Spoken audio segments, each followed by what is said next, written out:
മലപ്പുറം പെരിന്തൽമണ്ണ മണ്ണാർമലയിൽ പുലിയെ വെടിവെക്കാനുള്ള ഉത്തരവ് നൽകിയെന്ന് വനമന്ത്രി എ.കെ. ശശീന്ദ്രൻ. ജനങ്ങൾക്ക് ജീവഹാനി ഉണ്ടാകാത്ത തരത്തിലുള്ള ഇടപെടലുകൾ നടത്തുമെന്നും മന്ത്രി നിയമസഭയിൽ വ്യക്തമാക്കി. പെരിന്തൽമണ്ണ മണ്ഡലത്തിലെ മണ്ണാർമല പ്രദേശത്ത് കഴിഞ്ഞ കുറച്ചു കാലമായി പുലിയുടെ സാന്നിധ്യം കണ്ടെത്തിയിട്ടുണ്ട്. ബഹുമാനപ്പെട്ട MLA ആവശ്യപ്പെട്ടതുപോലെ അവിടെ ആ പുലിയെ വെടിവെക്കാനുള്ള ഉത്തരവ് കൂടി ഇതിനകം നൽകിക്കഴിഞ്ഞിട്ടുണ്ട്. ആ തരത്തിൽ അവിടുത്തെ ജനങ്ങൾക്ക് ജീവഹാനി ഉണ്ടാകാതിരിക്കാനുള്ള എല്ലാ മുൻകരുതലുകളും ചർച്ചയിലൂടെ തന്നെ സ്വീകരിച്ച് മുന്നോട്ട് പോകാൻ കഴിയുമെന്നാണ് പ്രതീക്ഷിക്കുന്നത്. പുലിഭീതി തുടരുന്ന മലപ്പുറം മണ്ണാർമലയിൽ ഒരു കൂടുകൂടി സ്ഥാപിച്ചു. വിപിൻ സി വിജയനാണ് വിശദാംശങ്ങളുമായി ചേരുന്നത്. വിപിൻ, മന്ത്രി പറയുന്നത് എന്താണ്? ഏത് തരത്തിലാണ് ഇത്തരത്തിലൊരു പ്രശ്നത്തിനൊരു ശാശ്വത പരിഹാരത്തിലേക്ക് നയിക്കാനാകുന്നതെന്ന് ആ രീതിയിലുള്ള നിർദ്ദേശങ്ങൾ എന്തെങ്കിലും വന്നിട്ടുണ്ട്? മണ്ണാർമലയെ സംബന്ധിച്ച് വലിയ ആശ്വാസമുണ്ടാക്കുന്ന ഒരു വാർത്തയാണ് ഇപ്പോൾ വരുന്നത്.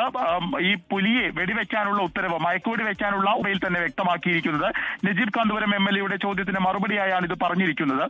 അപ്പോൾ ഇതുവരെയും ഇവിടെ ഒരു ഗൗരവമായിട്ടുള്ള ഒരു ഇടപെടൽ വനം വകുപ്പിന്റെ ഭാഗത്തു നിന്ന് ഉണ്ടായിട്ടില്ല എന്നുള്ളതാണ് നാട്ടുകാരുടെ പ്രതിഷേധത്തിന് പ്രധാനപ്പെട്ട ഒരു കാരണമുള്ളത്.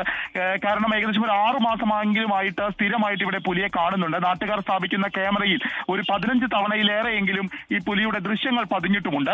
പക്ഷെ ഒരു കൂട് സ്ഥാപിക്കുക മാത്രമാണ് വനം വകുപ്പ് ചെയ്തിരിക്കുന്നത്. ഇപ്പോൾ ഈ മന്ത്രി സംസാരിക്കുന്ന അതേ ഘട്ടത്തിലാണ് ഇവിടെ രണ്ടാമത്തെ കൂട് വനം വകുപ്പ് സ്ഥാപിക്കാനായി കൊണ്ടുവന്നിരിക്കുന്നത്. ഇപ്പോൾ 2 കൂടുകളാണ് സ്ഥാപിച്ചിരിക്കുന്നത്.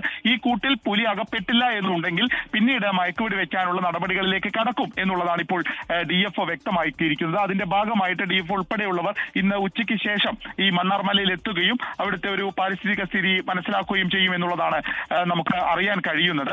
RRT സംഘത്തെ നിയോഗിക്കും എന്നൊക്കെ ഇതിനു മുൻപ് തന്നെ നാട്ടുകാർക്ക് ഉറപ്പ് ലഭിച്ചിരുന്നു എന്നുണ്ടെങ്കിലും ഇതുവരെയും അത്തരത്തിലുള്ള ഒരു അവിടെ ഒരു പരിശോധനയോ അങ്ങനെ സംഘം വരികയോ ഉണ്ടായിട്ടില്ല എന്നുള്ളത് കൂടി നാട്ടുകാർ പറയുന്നുണ്ട്. അവർ പ്രതിഷേധം കടുപ്പിക്കാൻ ഒരുങ്ങുന്നതിന്റെ ആ ഒരു ഭാഗമായിട്ട് കൂടിയാണ് ഇപ്പോൾ വനം വകുപ്പിന്റെ സുപ്രധാനമായിട്ടുള്ള തീരുമാനം വന്നിരിക്കുന്നത്. ഈ പുലിക്കൂട്ടിൽ കയറിയില്ല എന്നുണ്ടെങ്കിൽ പിന്നീട് മയക്കുവെടിക്കാനുള്ള തീരുമാനത്തിലേക്ക് കടക്കും എന്നും അറിയുന്നു. സുശീല.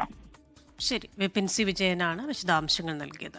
ലോകത്തെവിടെയായാലും ഏത് സമയത്തും 24 വാർത്തകളും ഓഗ്മെന്റഡ് റിയാലിറ്റി പാക്കേജുകളും എക്സ്പ്ലെയിനറുകളും വിശദമായി കാണാൻ ഞങ്ങളുടെ YouTube ചാനൽ നിങ്ങൾക്ക് സബ്സ്ക്രൈബ് ചെയ്യാം.